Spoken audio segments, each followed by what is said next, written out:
Oi pessoal, eu sempre aqui ajeitando meu cabelo, aproveitando. Gente, meu cabelo tá grande. E aí, gente, boa noite, nesta quarta-feira, cento e sei lá quantos dias de pandemia, já perdi as contas, 129, 28, não sei mais, tá? Esperando o pessoal entrar um pouquinho, enquanto vai gerando aquele público, né? Avisando as pessoas que já estavam esperando. E tinha gente esperando essa live, me pediram. Vamos lá. E aí. Calma aí, gente. Boa noite, fiquem aí que a gente já vai começar. Cláudio já tá aqui, eu só tô esperando as pessoas entrarem, tá? Pra gente poder começar. Boa noite, Jéssica. E aí me perguntaram, porque eu botei, né, brincando, sacaneando, que só traremos verdades. Mas é verdade, porque tem muita coisa aí sobre o ABBA que falam besteira, né? Falam errado, vendem errado, e aí tem gente que faz errado, tem gente que ensina errado, e aí a pessoa aprende errado, faz errado, tá? Mas vamos lá, tá? Cadê o Cláudio? As perguntas.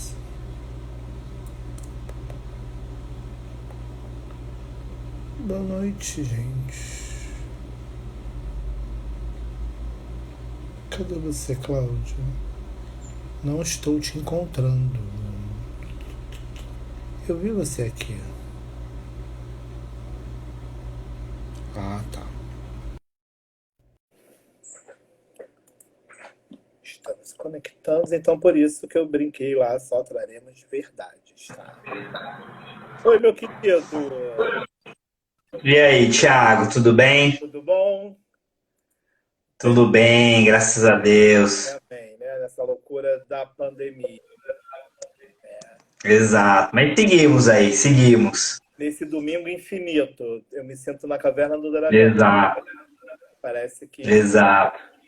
oremos. Você viu que eu botei lá, né? Só faremos verdades.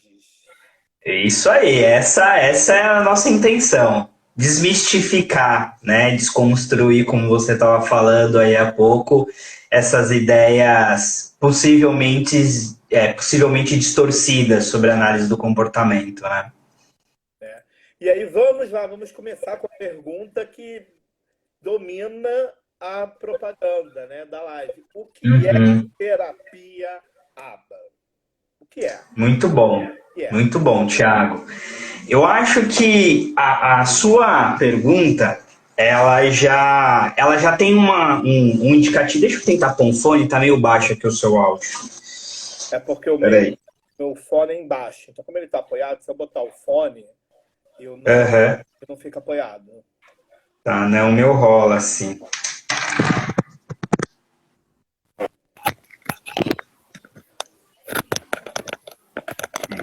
Vamos lá, calma aí.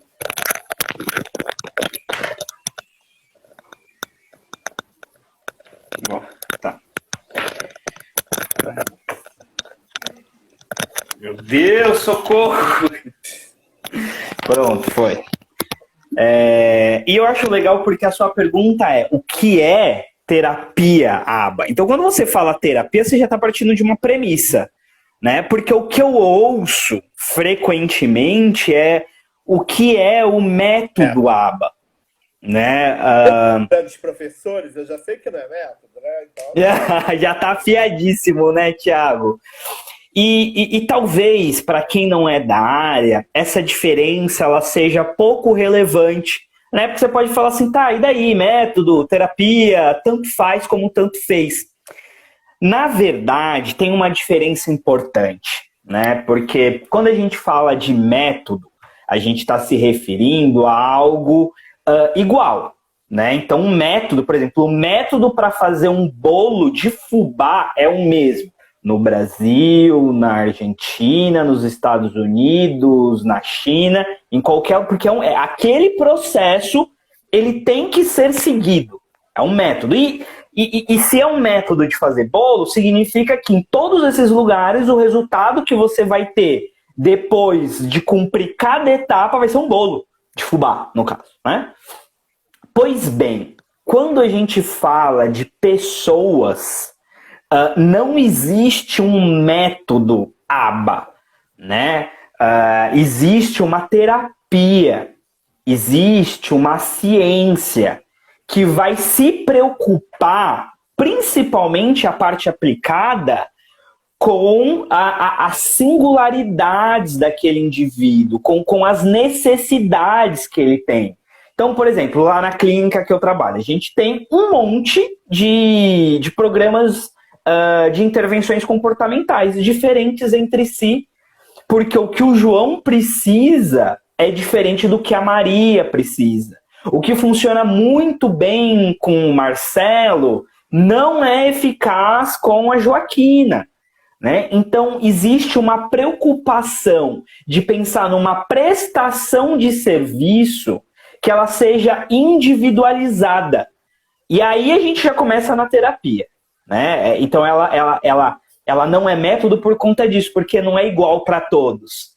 Os princípios filosóficos, os princípios teóricos, esses são iguais, são os mesmos.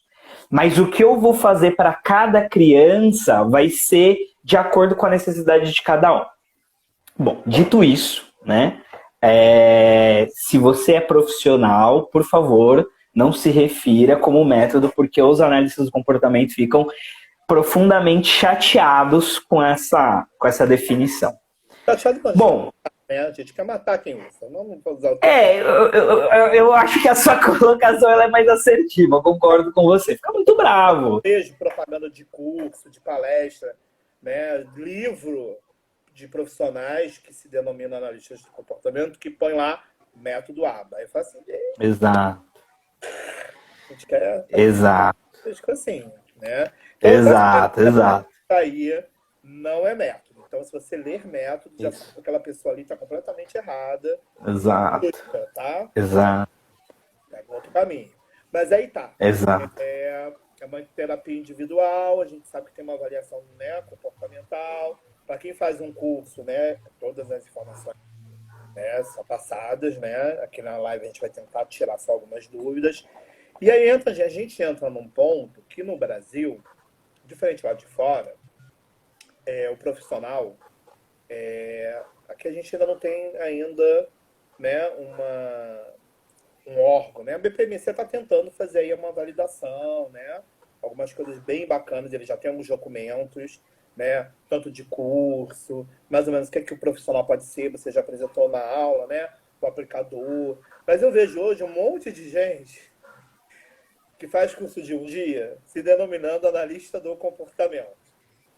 Uhum. Ou gente que não exato. tem nem nada, sei lá, nem um curso de um dia falando que é analista do comportamento. O que é um analista? Assim, então, para eu fazer uma terapia ABA, um profissional que busca tem que ter uma formação bem bacana em análise aplicada.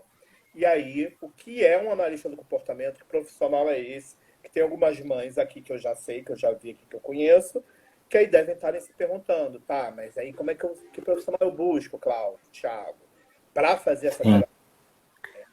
Sim, né? Quem é analista do comportamento, do que se alimentam, onde vivem, né? Hoje, com o Thiago Araújo.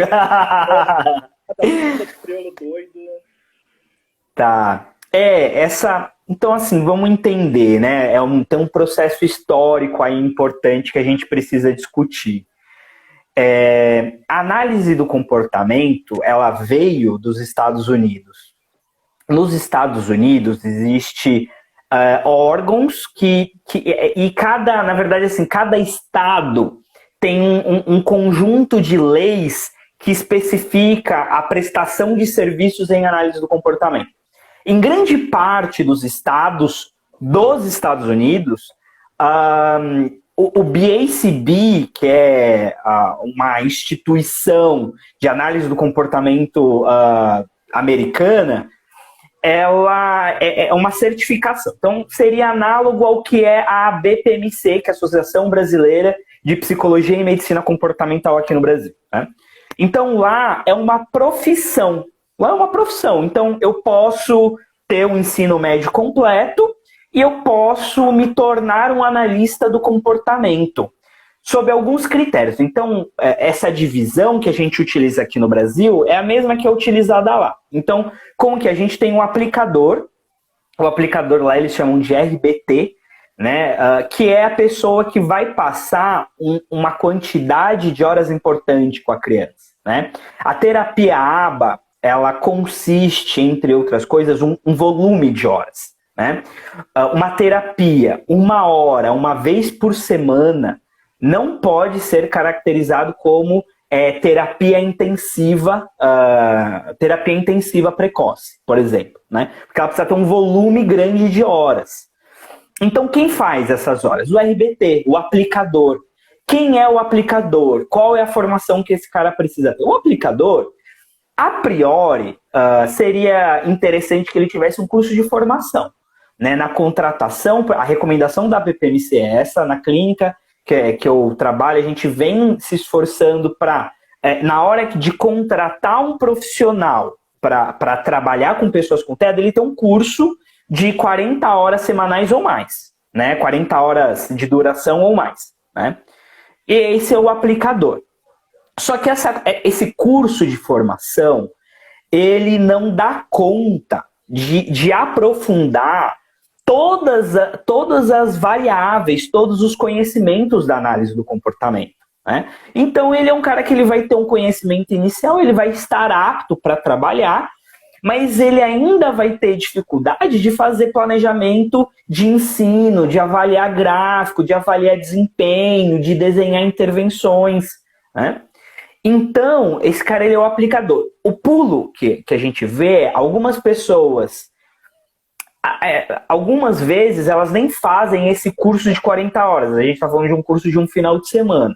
Às vezes, curso de um dia, uma palestra, e a pessoa, ela se auto-intitula como um analista do comportamento. Qual que é o grande problema disso? Tem alguns, na verdade. Primeiro, é quem consome esse serviço. O pai que busca para o seu filho que está com transtorno do espectro autista, receber um diagnóstico, né? E talvez ele vá nesse profissional que diga isso sem ter uma formação apropriada, ele corre o risco de trazer algum tipo de prejuízo para essa criança no médio tempo, né? Então a gente tem um fenômeno, né, com a grande divulgação do autismo, muito bom. Então antes, há um tempo atrás, nós não tínhamos essa discussão que a gente tem sobre autismo, sobre análise do comportamento. Agora, você vai no restaurante, tem a fitilha lá da preferência, você vai no ônibus, no aeroporto, tem matéria no Fantástico, tem matéria na Record, tem matéria na Band, falando de autismo. Oi? Tem série na Netflix. Tem série na Netflix, então... e isso começou a ser falado pela sociedade. Então, essas pessoas que ficavam até então à margem da sociedade ou que não tinham esse entendimento, isso começou a aparecer. Então, isso é bom, porque é um transtorno sério, é um transtorno que afeta profundamente o desenvolvimento infantil. Então, a sociedade começou a olhar para isso. Isso é muito bacana. O que teve como desdobramento algo que não é tão bacana? São esses profissionais que vendo que muitos pais estão procurando por um tratamento para os seus filhos, e aí algumas pessoas entenderam que é análise do comportamento, só que eles não se aprofundam, né? Eu ouço relatos do tipo, não, eu uso técnicas ABA. Não é assim que funciona, né? Exato, a Balate, pelo amor de Deus. Então você vai tendo uma série de nomenclaturas, de terminologias que elas não são adequadas, né? Então esses profissionais que vão recebendo essas crianças, se eles não estão devidamente preparados, eles de alguma maneira podem trazer esse prejuízo para a criança. Só que quem se queima, principalmente, quem fica mal visto, às vezes é o profissional, né? E aí é o processo de seleção natural agindo, mas às vezes o pai, ele carrega aquela impressão de assim, quem fez isso com o meu filho foi o ABA, foi o método ABA que fez isso. Então, ABA robotiza, ABA sei lá o que, ABA aquilo outro. E esses efeitos, vou pegar esse de robotização, que acho que é o campeão de queixas que eu vejo, assim. Ele é que... Oi, perdão. De citações, reclamações em qualquer propaganda, qualquer coisa que alguém fala de aba aba robotiza e aba adestração de cães. Adestração de cães, então, exato. Fazendo meu filho adestrar cães. Então, assim, eu tô adestrando exato. meu cachorro. Por que a gente faz isso assim para chamar táxi, para chamar ônibus? Chico Bravo aprendeu isso? Porque você viu alguém fazendo, né? Exato. Imitação. É isso, assim, essa parte do cão é interessante porque isso pertence à história da análise do comportamento, mas de um princípio que foi com Pavlov, assim, um cara mega, sabe, assim, super relevante, mas assim, a gente caminhou tanto, né? E às vezes essa crítica, ela vem justamente de quem não aprofundou, não se deu, não bebeu da fonte das pesquisas aplicadas com crianças, né? Então, um profissional que ele não tenha tido essa formação pode ter esse prejuízo para a criança, né? Então, a gente sempre recomenda que dentro de uma intervenção comportamental tenha um supervisor, além do aplicador. Né? Então, entrando assim, então, esse aplicador, que é o RBT, que eu estava falando dos Estados Unidos, que é uma profissão, então você tem o aplicador, o assistente e o supervisor. Essa é uma estrutura que as famílias devem buscar nas clínicas, né? Porque às vezes eu vejo o pai também falar assim, não, mas eu quero que o meu filho seja atendido pelo especialista em análise de comportamento. A gente vai ter um problema aí. Primeiro que não tem especialista para todo mundo. É muito simples, assim, a conta não fecha. A Camila Gomes, ela fez um cálculo estimativo, né?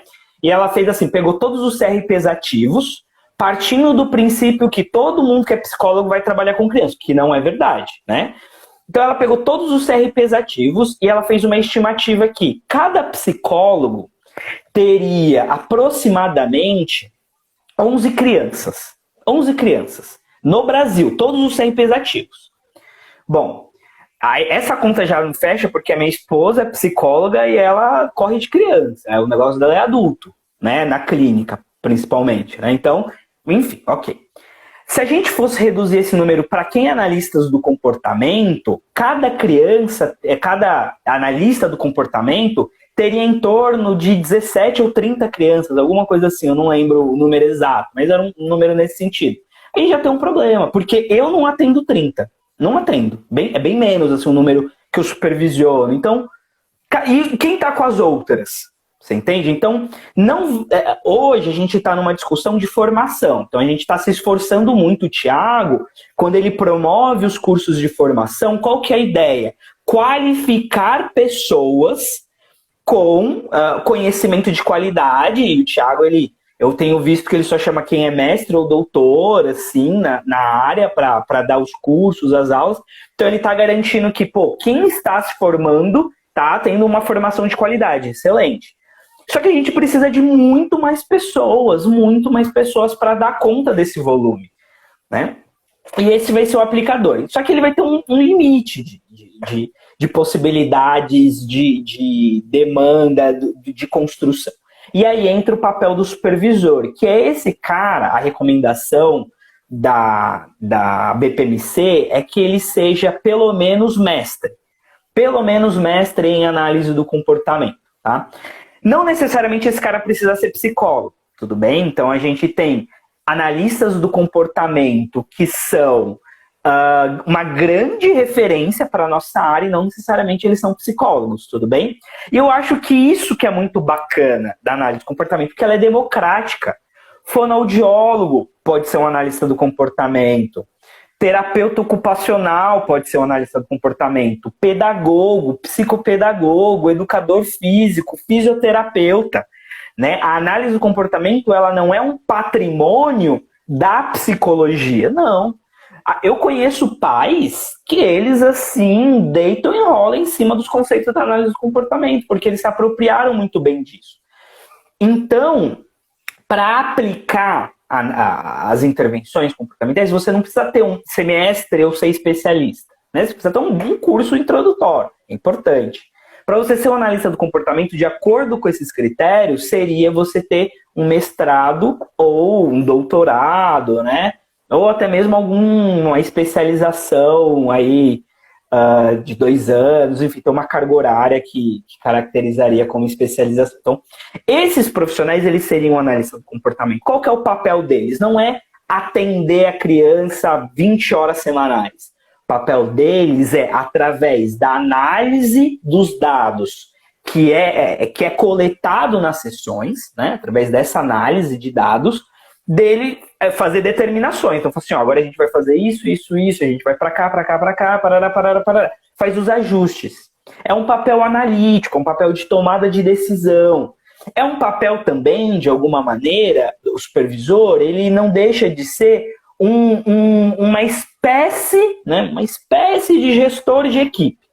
Porque se ele é de uma única clínica, esse cara ele vai ter que falar com a fono, com a TO, pelo menos essas duas, né, que é o que compõe muitas vezes o tratamento. Ele vai ter que dialogar, né, tanto é que eu, por conta do contato com diversos profissionais, acabo superficialmente entendendo um pouco da fono, um pouquinho da TO, um pouquinho da físio, porque eu estou constantemente tendo que conversar com eles. Então, o papel desse supervisor é fazer com que a equipe trabalhe de maneira coesa. Porque um outro engano, não engano, mas uma outra visão que eu tenho, e isso é muito pessoal do Cláudio, tá? Às vezes a família ela tem uma equipe que a TO é de um lugar, a fono é de outro, o psicólogo é de outro.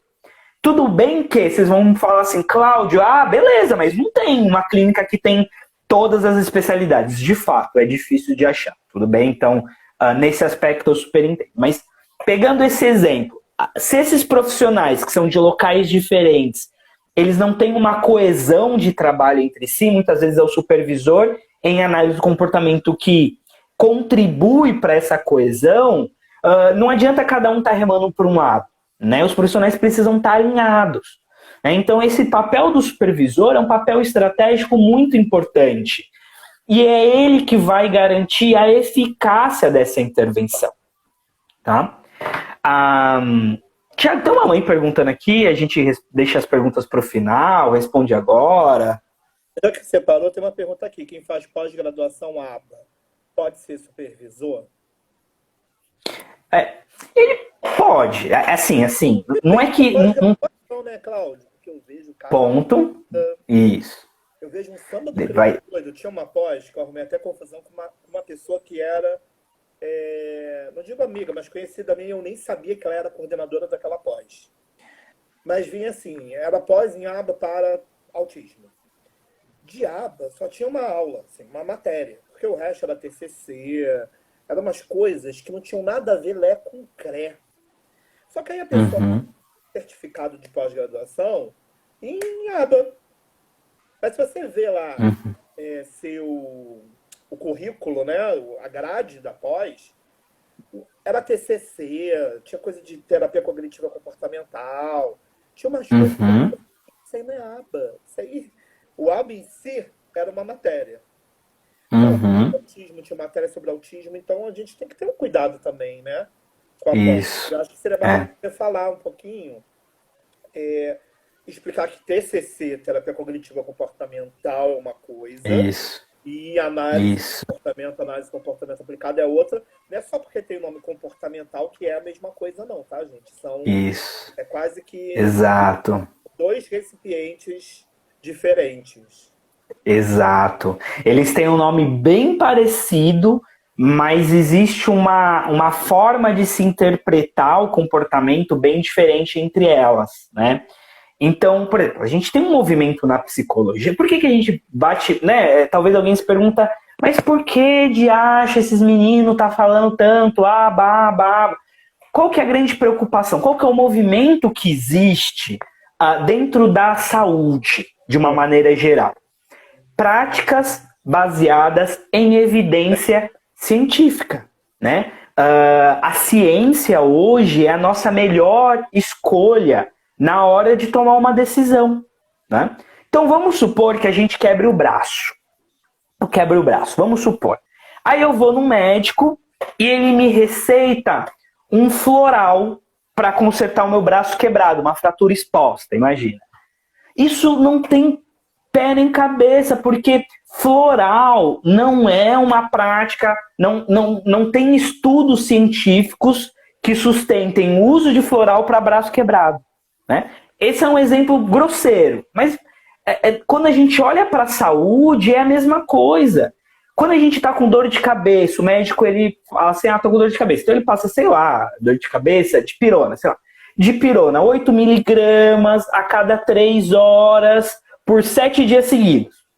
Certo? É específico, porque dipirona para dor de cabeça tem muito estudo falando que melhora. Para o autismo é a mesma coisa. Dentro da psicologia, a psicologia é um guarda-chuva. A psicologia não é a psicologia. São psicologias, é no plural. Porque tem muitas abordagens dentro da psicologia que ao longo da graduação a gente vai escolhendo qual a gente vai querer ser, né? Então, essa... Ih, gente, eu me perdi. Análise de comportamento. Isso, dentro da análise do comportamento. Então, dentro dessa formação, a gente vai se escolhendo, né? A cognitivo-comportamental, ela parte de um pressuposto filosófico diferente da análise do comportamento, né? Então, a cognitivo-comportamental vai trabalhar com as crenças, os pensamentos automáticos, etc. É uma perspectiva diferente da análise do comportamento, né? Elas têm, como o Thiago falou, elas têm um nome parecido, mas elas têm princípios diferentes. Então, a análise do comportamento dentro da psicologia é a abordagem que tem a maior sustentação científica de funcionamento para pessoas com TEA. Da mesma forma que quem tem depressão, a abordagem da psicologia que tem maior evidência de funcionamento é a cognitivo-comportamental. Quem tem síndrome do pânico é a cognitivo-comportamental. Quem tem transtorno de borderline é a DBT, por exemplo, né? Então, a recomendação médica para os diferentes transtornos psiquiátricos dentro do DSM tem que ser orientada por sustentação científica. Então, o que a ciência está nos mostrando é o caminho que a gente vai trilhar. Então, para a análise do comportamento, para o autismo, é a análise do comportamento. Tá? Então, ela tem essa base, ela tem essa sustentação. O que isso significa? Que as famílias que buscarem um serviço que seja orientado por essa prática, por essa ciência, elas vão ter um resultado melhor, desde que os profissionais sejam qualificados, haja um trabalho ético, sério, né? Tenha intensidade de horas, né? Então, esses são fatores que eles influenciam na eficácia do tratamento, tá? É importante mesmo separar isso, porque às vezes eu vejo pessoas que colocam na mesma caixinha, e elas são diferentes, elas são bem diferentes. Elas têm similaridades em algumas técnicas, mas em explicação de comportamento elas divergem bastante. Porque a minha esposa é cognitivo-comportamental, a gente brinca bastante, inclusive. Eu fiz a terapia de confronto, porque eu fiz, né, ansiedade, né, pessoa ansiosa. Ansiedade, isso, TAC, né? Minha terapeuta era TCC, eu brincava que ela sempre estava ali me confrontando, né? Mas, Thiago, as pessoas pensam igual você. Então, por a gente estudar, né, análise de comportamento, a gente não pode colocar tudo no mesmo barco, né? O profissional pode chegar e falar assim, eu uso um pouquinho do TCC, um pouquinho do ABA, um pouquinho... Eu misturo, faço um milkshake. E não gente, tem que ter cuidado, né? Porque, assim, principalmente com crianças que estão ali, né? A gente já perdeu, às vezes, talvez um tempo precioso. A gente não sabe com que idade essa criança vai chegar pra gente, né? Então, perder esse tempo com um profissional que não é capacitado, ou mal capacitado, né? Porque às vezes, coitado, ele não sabe também, né? Ele chega lá numa pós, tá lá escrito aba, ele não sabe que TCC e análise de comportamento não é meu mundo, bala de gato, né? Uhum. Tem que ter cuidado. Então, profissionais pesquisem, tá? Pesquisem também as pessoas que vão dar aula para vocês. E mães e pais pesquisem os profissionais que estão ensinando seus Exato, filhos. Né? Ah, eu exato. sou formado em tal lugar. Pesquise em tal lugar é bacana, tá? Não tem como a gente ter um curso de aba e a pessoa não ser formada em aba e dar aula de aba. Não tem, eu não vejo. Não tem como, gente. É a mesma coisa. Eu pegar um jale agora, vou lá do aqui do lado tem um Hospital Municipal Salgado Filho. Vou lá atender. Vou estar na linha de frente. Só porque eu assisti 17 temporadas de Grey's Anatomy, eu me acho cirurgião. Afasta! Tum, vai lá dar um choque, né? Posso, talvez, né? A gente lembra, brincando. Mas não é, tá, gente? Então também a gente tem que ter esse cuidado com os profissionais. A Viviane Rodrigues perguntou: o ABA tem limite Tem de limite de idade. Muito boa essa sua pergunta. Então vamos pensar assim, análise do comportamento, vamos pensá-la também como um guarda-chuva. Quer dizer, eu vou pensar numa metáfora diferente. Vamos pensar numa metáfora assim, ela é um shampoo. Vamos pensar, ela é um shampoo. Qual shampoo? A pergunta pode ser assim, tá, então ela é um shampoo. A pergunta é, qual é o melhor shampoo? Depende, assim, né? Como que é o seu cabelo? Pode ser a pergunta, né? Ah, cabelo cacheado. Ah, cacheado, shampoo é bom, é esse. Então, dentro dos tipos diferentes de shampoo, a gente tem formatos de intervenção. Especialmente os da intervenção precoce, né? As crianças com até 4 anos de idade, especialmente essa população, a gente vai ter alguns formatos muito, talvez, ditos também. Né? Um deles é o modelo de intervenção precoce Denver, tá? E dentro da análise do comportamento, a gente também vai ter diferentes estratégias de ensino naturalístico. Inclusive, né, próxima aula é de ensino naturalístico. A gente tem muitas formas de ensino. Então, para as crianças pequenas, e é isso que eu estou chamando de crianças pequenas, de até 4 anos, tem algumas abordagens que têm algumas intervenções que elas vão ter um limite de idade. Denver é uma delas. Denver, a recomendação é que seja até crianças com 4 anos de idade. Né? Ele fala dessa eficácia até essa idade. Só que existem outras estratégias de ensino naturalístico que elas não têm limite de idade. Por exemplo, o ensino incidental, né, que foi lá feito por o Risley e o Hart. Então, essa estratégia de ensino incidental, ela funciona muito bem com crianças, mas, inclusive, na aula, até dar um spoiler, eu trouxe um estudo feito com adultos de ensino incidental. Adultos com autismo grave, para desmistificar a ideia de que ensino naturalístico, número 1, é só para crianças pequenas, número 2, tem uma idade só que funciona. Não. O Denver, sim. O Denver é só até 4 anos, de acordo com os estudos, mas a análise de comportamento ela é muito rica, ela é muito ampla. E aí até uma outra discussão que eu vejo é assim, não, mas eu quero um aba, mas eu quero um aba naturalístico. As pessoas falam assim, não, mas aba e Denver, não, eu não quero aba, eu quero Denver. São afirmações que do ponto de vista teórico, conceitual, elas não fazem muito sentido. É tipo eu falar que eu quero que um determinado shampoo é o melhor dos shampoos. Sei lá, pode ser para algumas pessoas, para outras não. Não vai ter o melhor shampoo, assim, né? Vamos entender a minha metáfora limitada que eu não entendo nada de shampoo. Mas assim, é tudo shampoo, tudo vai lavar o cabelo, ponto. Tá? Então, essa discussão ela não faz sentido, até porque dentro da análise o Denver, ele bebe muito da análise de comportamento, ele bebe muito do PRT. Cadê o livrinho do PRT? Tá aqui que eu estava estudando para a aula que eu vou dar. Que é esse aqui, certo? Então o PRT é um tipo, é um outro formato de ensino incidental. Né? Eu falei de ensino naturalístico. Eu falei do Denver, que é um tipo, ensino incidental, PRT. 3, pelo menos 3, né? Que eles podem ser assim, aplicados em diversos contextos, né? Em diferentes idades. Então, assim, não tem idade, resumindo, né? A pergunta da colega, não tem idade. Ele pode ser aplicado em qualquer idade. O DTT também não. Só que aí a gente entra numa questão que o DTT é interessante que ele comece a ser trabalhado em crianças pelo menos um pouco mais de 4 anos. Né?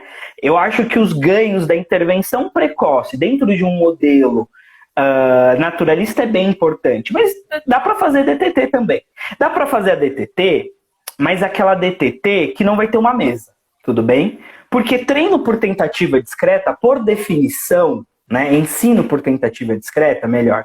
Eu tava, olha, você vê, eu falei treino, olha que interessante. Recentemente eu dei uma aula com o Thiago e eu bati na tecla que a gente tem que se atentar ao nosso vocabulário. Eu falei assim, olha, a nossa linguagem, né, para quem não é da área, ela pode ter 2 funções: aproximar ou distanciar as pessoas. Uma das razões, eu acredito, né, pelas quais a análise comportamental ela pode receber algum estigma de adestramento ou sei lá o quê, é por conta do nosso termo que a gente frequentemente fala treino. Vamos fazer um treino, treino disso, treino daquilo outro. E treino, a palavra treino, geralmente ela é carregada na nossa história de vida como treino de animais, treino de bicho de circo, sabe? Geralmente é com pessoa, desumaniza. Treino parece que não estou humanizando a pessoa. Então a gente busca usar outras palavras. Uma delas é ensino. E eu falei, a gente tem que substituir treino por tentativa discreta, que foi o que eu disse sem querer, por ensino por tentativa discreta. Porque o nosso objetivo é ensinar, né? E DTT é uma forma de ensino. É ensino naturalístico, uma forma de ensino. Né? Então, assim, o DTT ele pode ser desde que não tenha uma mesa, desde que você não queira que a criança fique lá sentado, porque o DTT vai ser o terapeuta que vai fornecer o SD para aquela resposta acontecer, o terapeuta que vai arranjar essa contingência. Né? Então, dá para ser também, mas a gente quer que essa criança ela também responda espontaneamente. A gente quer que essa criança ela tenha iniciativa, ela tenha protagonismo, ela tenha liderança. Para isso acontecer, a gente tem que ter um bom planejamento de ensino. E vai envolver, em boa parte das vezes, uma parte da terapia ser em alguma estratégia naturalística, seja Denver, seja ensino incidental, PRT, não importa, né? Porque esse tipo de estratégia vai favorecer isso que a gente chamaria de espontaneidade na criança. Né? Então, o modelo de ensino, se ele é exclusivamente em DTT, mesmo para os grandes, a gente pode ter subprodutos. Então, ele tem que ser bem estruturado. Daí a importância de uma boa formação do supervisor. Porque senão a gente vai ter talvez uma pessoa que diga que DTT vai ser sentado numa mesa e ficar faz assim, cadê, sabe? E restringir o ensino por tentativa discreta nisso. Né? E ele vai para além disso. Então eu acho que uma combinação entre as duas sempre é preferível. Sempre é preferível uma combinação entre as duas. Agora, não estou aqui também demonizando o ensino por tentativa discreta que usa uma mesa, porque esse é um repertório que essa criança, especialmente os maiores, vão usar na escola. Qual que é a topografia da escola? Ficar sentado em frente a uma mesa, que vai vir atividades, a criança vai ter que fazer e etc. Né? Então, esse modelo de ensino para os mais velhos, ele tende a contribuir muito porque é o que a gente chama de comportamento de estudante. Então, essa criança precisa entender e responder nesse formato, porque isso vai ser benéfico para ela. Né? Então, eu acho que sobre essas diferenças de ensino, pega isso. E eu acho que uma combinação entre elas seria bem proveitosa. Ó, tá chegando algumas pessoas, assistam o início da live, que a gente já falou, trouxemos várias verdades, tá? Para você que está aí, que chegou agora, a aba não é método, então assista o início da live. Não existe aba light. E aí eu vejo algumas propagandas da aba naturalístico, né? Pessoas que se intitulam terapeutas aba naturalístico. É errado ou é certo? Thiago, assim, eu não acho que é o melhor termo. Eu não acho, porque você está diferenciando, né? Usou, tá? Eu, sabe? A gente fala assim, mas a pessoa não dá conta. Isso. É natural, né? Às vezes eu vejo que essa forma, o que parece que isso está acontecendo? Parece que tá pegando uma parte da análise do comportamento e tornando ela um produto. Você entende? Porque a discussão do tipo, aba naturalístico funciona mais que DTT, não tem, conceitualmente essa fala, ela não tem coerência, porque as duas são práticas baseadas em evidência, né? Então, só que mais uma vez, talvez essa fala, esse movimento do aba naturalístico surgiu, mas eu estou inventando isso, tá? É da minha cabeça, não está escrito em lugar nenhum. Talvez isso tenha surgido em decorrência de profissionais que só trabalham com uma mesa na frente de uma criança e fazem ela ficar 1 hora ali repetindo alguns ensinos. E às vezes alguém que tira uma mesa e fala, vamos brincar, pronto, é o máximo. E tudo isso você percebe que é o terapeuta que arranja essa contingência. Não é a ciência. A ciência ela tem um monte de conhecimento. Mas quem constrói isso é quem bebe da melhor fonte. É que nem um médico, né? Tem bons médicos, médicos ruins. E, enfim, né? Por isso que a medicina é ruim, né? Sim. Então, eu ri, eu falei que eu achava que você ia falar mais ou menos, que vem do que a gente já falou, da robotização. Assim. Eles meio que querem se distanciar do... olha, eu trabalho com nada, mas não é aquele robotizado não, tá? Eu trabalho com algo mais natural, que o filho vai aceitar. Que é o mercado. Isso. Mas na minha opinião do Thiago, tá, gente? Né? É errado. Minha opinião é errada. Terapia aba é terapia aba. Você usa... Ponto. O Cláudio falou, né? Não tem uma especialização, tipo, não é que nem medicina, tipo, olha, eu sou médico, mas eu sou cardiologista. Sou médico, terapia aba é terapia aba. Tá? Exato, Leandro. Uma colega, ela colocou um ponto, desculpa, Thiago, que eu achei bem... Oi, desculpa, Thiago. Tá falando do Paulo? Que eu ia falar agora do Paulo. Embora esse modelo...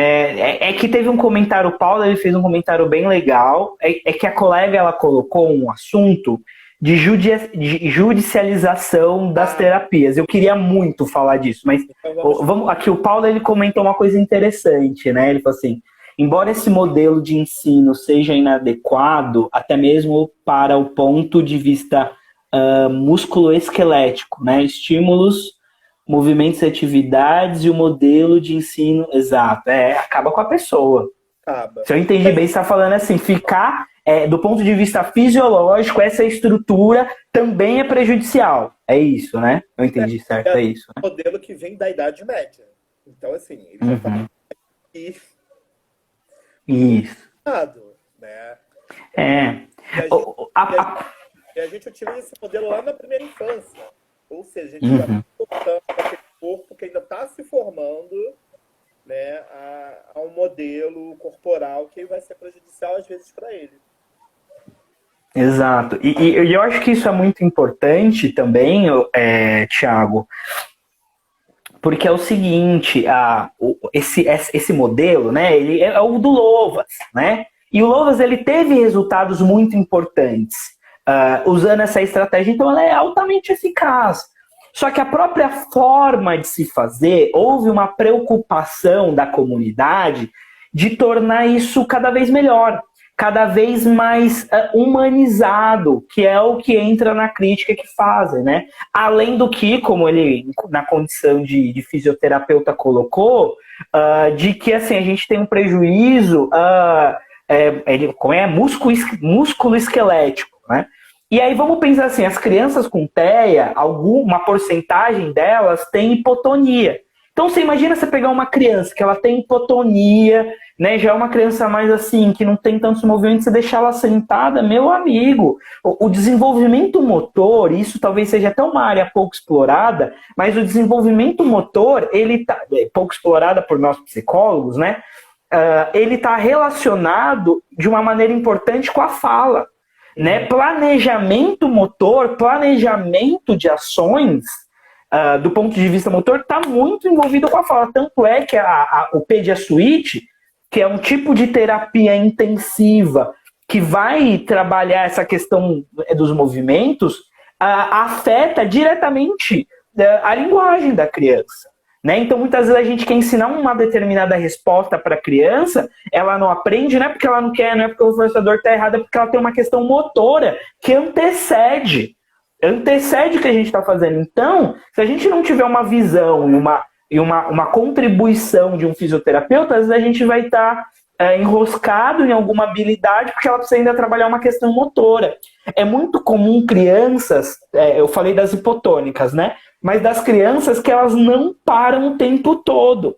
Essa questão do ficar correndo de um lado para o outro, parará, pode, em alguns casos, claro que isso tem que ser sempre avaliado, isso não é uma lei, né? Eu estou dizendo de uma maneira geral. Pode ser também uma questão de planejamento motor fino. E aí você vai pôr ela para fazer alguma coordenação motora, ela não consegue, porque ela ainda não desenvolveu essa habilidade. Então isso é bem, bem importante. E aí, só para contribuir, na clínica que eu atendo tem, tá, gente? Precisa ter, ajuda. Eu sempre peço, assim, que a gente precisa. Eu não fiz treinamento, eu só vi, né, o treinamento, a gaiola, enfim, né? Olha o nome do negócio, né? Gaiola, bicho. O cara que botou esse nome, não é possível que ele trabalhava com pessoas. A gente tem um trabalho para desconstruir essas ideias. O cara me põe o nome de gaiola. Eu quero cair duro para trás. E aí, tem um paciente que eu atendia, que nessa pandemia eu estou em casa, guardadinho, né? Por dois motivos. Sou grupo de risco e tenho medo de morrer. Terceiro, no hospital, então não quero ficar entubado. Então estou em casa, guardado, orando dia e noite, incansavelmente, para essa porra ir embora. E tinha um paciente que ele chegou para mim com TDAH, com um laudão de especialista. Só que aí, corporalmente, por eu estudar a primeira infância, a primeira pergunta que eu faço na minha anamnese, nas minhas pesquisas, ele engatinhou e brincou no chão? Não, ele pulou essa etapa, ele já saiu lá do início para o andar. E aí eu fui conversar com a psicomotricista avaliou ele. Resumindo, ele não tinha TDAH, ele tinha somente uma desorganização corporal, porque lá no início ele não foi estimulado certamente, né? Ele pulou essa etapa do engatinhar, do brincar no chão, dessa estimulação inicial. Então, aí o que eu quero dizer com isso? Mães que estão aí, brinque com seus filhos, tá? Aproveite essa quarentena, estimule eles no brincar, que a gente consegue aí grandes avanços. Então, às vezes, vem um laudo errado, justamente por isso, porque, como você falou que os psicólogos não olham, não se preocupam muito com essa questão corporal, aí entra num outro parâmetro que eu sempre falo. As nossas faculdades não nos preparam para o que está do lado de fora dela. O que está do lado de fora, quando a gente vai aprender. Sim. Então, por exemplo, o pedagogo, que deveria ter aulas de desenvolvimento infantil, neurociência, né, questões comportamentais, eles não têm essas aulas. E eles têm que incluir quando a gente chega na sala de aula. Quando o psicólogo lá, né, se forma, e aí ele também, às vezes, não é nem apresentado a análise do comportamento. A gente sabe disso. A gente sabe que tem faculdades que é só aquelas abordagens, A e B, né? Uhum. Às vezes fica ali na quinta opção, né? Então, é importante também procurar outras formações, procurar outros cursos também para complementar essa formação aí da faculdade. Deixa eu ver Sim. aqui. Da justiça Isso. que você falou, que ia falar. Isso, eu queria abordar, né?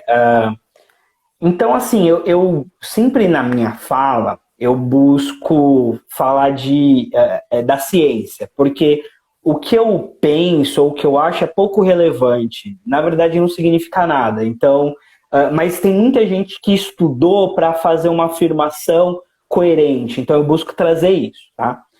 Agora eu vou entrar no assunto de judicialização. Então, aqui vai entrar um pouco da minha opinião. Não que ela seja muito importante, mas um pouco do que eu tenho acompanhado das famílias, tá? Então, assim, vamos desenhar o cenário. Vamos desenhar um cenário. Autismo não é mais um diagnóstico raro. Ok, né? Pelo contrário, às vezes eu recebo lá na clínica diagnósticos que você fala, pera, essa criança não tem autismo, né? Por quê? Mais uma vez, pelo efeito dessa alta propagação, né? Tem Marcos Mignon, tem um monte de gente falando, as pessoas começam a enxergar em tudo. Então a criança não fala, tem autismo. Pera, tem transtornos da linguagem, vamos com calma, né? Mas vamos lá. Não é mais um diagnóstico raro. Mas o que ainda as famílias elas encontram dificuldades de encontrar profissionais, né, clínicas e profissionais que prestem esse serviço. Isso que aqui a gente está falando de uma realidade de duas metrópoles, São Paulo, que eu sou de São Paulo, e Rio de Janeiro, né? Gente, eu dou consultoria para algumas clínicas que o cara fala assim para mim, eu falo assim, não, eu falo, inocente, eu falo assim, não, pega um psicólogo, sei lá, né? Aí ele fala assim, meu amigo, a universidade mais próxima daqui é 200 quilômetros. Não é nenhuma opção. Você entende, assim, essa questão de pegar um psicólogo? Então, a gente tem uma realidade nas metrópoles que você andou um pouco para longe aqui de São Paulo, Rio de Janeiro, já acabou essa realidade, mas vamos lá, né? É difícil de encontrar, mesmo nas nossas metrópoles, as clínicas... Oi, perdão, Thiago. A Quebrada, que é na Baixada Fluminense, digamos assim, metropolitana, nossa, é difícil. Ó, eu brinco que terapeuta ocupacional que quer ficar rico. Ah, sim. Com integração sensorial, vem pro Rio. Porque. Não, e fonoaudiólogo, você não acha fono? Aqui no Rio a gente já acha mais fono. Aqui já nossa, aqui é duro. Agora TO, aqui no Rio, com integração, assim, um TO bacana, com integração sensorial. Da Aires, bonitinho, né? Não é? Eu conto nos dedos as que eu conheço. E sobra dedo numa mão. Entendeu? Sim, é isso, né? Então, você tem esse desafio. Então, esse é o cenário. E aí a gente tem um efeito, né? Que é um efeito produto do capitalismo. Assim, se eu tenho uma alta procura e baixos profissionais, o que acontece? O serviço encarece. Uhum. O serviço encarece. Nessa história, o que acontece? Quem não... E eu não vou falar nem pessoas que não tenham condições que sejam mais humildes. Eu estou falando que não é rico. Porque, meu amigo, muitas vezes o valor de uma terapia é caríssimo, mesmo para quem tem uma condição legal de vida. Você entende? Agora pensa, eu vim da periferia. Aqui em São Paulo a gente tem a Zona Leste. Eu brinco que a Zona Leste é, sabe, quando o Mufasa tá trocando uma ideia com o Simba, fala assim, nunca vá para aquela parte preta, a Zona Leste, onde eu moro. Mas a Zona Leste é tipo Itaquera, porque Zona Leste o pessoal fala, Zona Leste, conheço Anália Franco, Tatuapé. Isso não é Zona Leste, não. Isso aí tem que mudar de nome. Zona Leste é ali pra trás, entendeu? Pique da Zona Leste. Não é uma quebrada. Isso, Exato, né? Então, assim, eu ficava pensando assim, os meus vizinhos, talvez eles não tivessem acesso a isso. Uhum. Você entende? Assim, a maior parte da população brasileira, talvez, eu acho que assim, aqui, 17 mil por 20 horas por semana. É nesse caminho. É nesse caminho que a colega colocou. Então é o seguinte, gente, peraí, quem paga isso? Não é o pai. Eu não acho, na minha concepção, não é o pai que tem que pagar por isso. pública, entende? E eu acho sim que é número um, ou o Estado, ou são os planos de saúde. A minha opinião é assim, quem vai pagar, tanto faz, não é o pai. Quem vai pagar? Não é o pai, alguém vai pagar. Estado, plano de saúde, não importa, porque assim, ou você tem políticas públicas para essas pessoas, meu amigo, a gente vai ter um grande problema. Então, eu não vejo um problema essa questão da misericórdia, de processar o convênio. De verdade, na minha opinião, porque assim, o convênio ele tem que prestar esse serviço, não é um favor. Não é. E eu acho que é muito louco esse funcionamento, porque parece que eles colocam que assim, meu Deus, tipo, processar, sendo que na verdade eles não estão cumprindo com o que é exigido pela lei, por isso que a causa ganha. Por isso que todo mundo ganha. Porque... Exato! Então, e aí, exato! Tem um atendimento bacana, né? Vamos falar grosso modo, né? A gente. O governo investe na gente, né? Lá para quem estudou na educação infantil, né? Enfim, a gente cresce para que a gente seja rentável para a sociedade. Resumindo, é isso, para que a gente promova aí algo para o nosso país, para a nossa sociedade. E a gente vê vários autistas, eu conheço empresas que teve um pai que criou uma empresa de TI e só contratou autistas. São 30 pessoas. Todas que trabalham no TI, exceto ele e o financeiro, um é o filho que é autista, o restante todos são autistas. Ou seja, eles estão trabalhando, até porque eles crescem, gente. Eles vão ser crianças eternas. E aí, quando o pai morre, o que vai ser dessa pessoa? Que não teve um tratamento bacana, que não foi cuidado para que ele se cuidasse quando crescesse. Essa é a realidade. Né? Então, o Estado ele tem que prover isso. Né? Se o Estado não... E aí eu entendo que é difícil, gente, mas hoje tem uma regulamentação dos planos. Não sei se aí em São Paulo tem, mas aqui no Rio eu soube que tem uma regulamentação, que acho que é a nível Brasil, tá? Que os planos de saúde virou, na realidade, meio que um outro comércio usando o autismo, né? Um monte de advogado processando, né? Óbvio, ganhando o trabalho dele, tá? E ganhando. E só que vem esses profissionais de um dia, que a gente já falou lá no início, e pegavam essa liminar e ganhavam essa grana aí, essa hora, que às vezes nem o plano paga, que é de 100, 200 reais a hora. Quem atende por plano sabe que o plano de saúde não paga isso. Só que aí, o que os planos de saúde fizeram? Ok, a gente vai dar a liminar para você, você tem que arrumar uma pessoa que tenha pós em autismo ou curso de aba, que é baseado em evidência. Que é justamente para a gente começar a ter um tratamento de qualidade com essa liminar, que é importante, tá? Tem 2 minutos, na verdade tem 1 minuto e 50. Então, eu vou ver aqui as perguntas. A gente volta, claro, vamos voltar só rapidinho. Volta, a gente volta. Tá. Gente, eu vou encerrar, que tem aqui algumas perguntas, e vocês façam de novo, tá? Aqui no Brasil não investe para autista sem funcional, não investe. Eu vou encerrar, a gente volta para a gente falar esse assunto, porque treinamos verdades. Sim, perfeito.